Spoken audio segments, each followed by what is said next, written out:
UAE ने पाकिस्तान के $2 अरब कर्ज को सिर्फ एक माह के लिए रोल ओवर कर दिया। $2 अरब की मेच्योरिटी जनवरी में मुकम्मल हुई। इसमें फरवरी तक आर्जी तौसीह की गई है। ज़राए के मुताबिक पाकिस्तान ने यूएई से एक साल के लिए कर्ज रोल ओवर की बाज़ाब्ता दरख्वास्त की। वज़ीर आज़म हाफिज और वज़ारत ख़जाना की यूएई हुकाम से बातचीत जारी है। हुकाम वज़ारत ख़जाना ने बताया कि यूएई के $3 अरब स्टेट बैंक में बतौर सेफ डिपॉजिट मौजूद हैं। $1 अरब की तीसरी किस्त जुलाई में मिच्योर होगी, जिस पर रोल ओवर मुतवक्की है। ज़राए वज़ारत ख़जाना ने यूएई कर्ज पर शरह 106.5% से जायद होने का इम्कान जाहिर कर दिया। पाकिस्तान ने IMF को कर्ज प्रोग्राम के दौरान रोल ओवर की यकीन दहानी करार रखी है।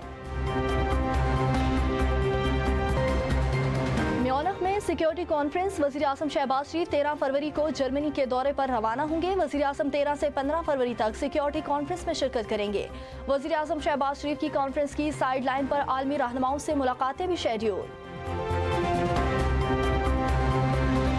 और मग़फ़िरत, रहमत और बरकतों की मुबारक रात आज मुल्क भर में शब बारात मजहबी अकीदत और एहतराम से मनाई जाएगी।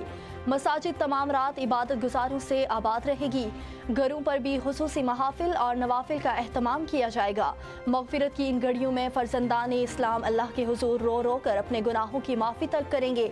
लोग बिछड़ जाने वाले अपने प्यारों की कब्रों पर भी हाज़िरी देंगे। शब बारात पर मुसलमान रोज़े का भी एहतमाम करेंगे।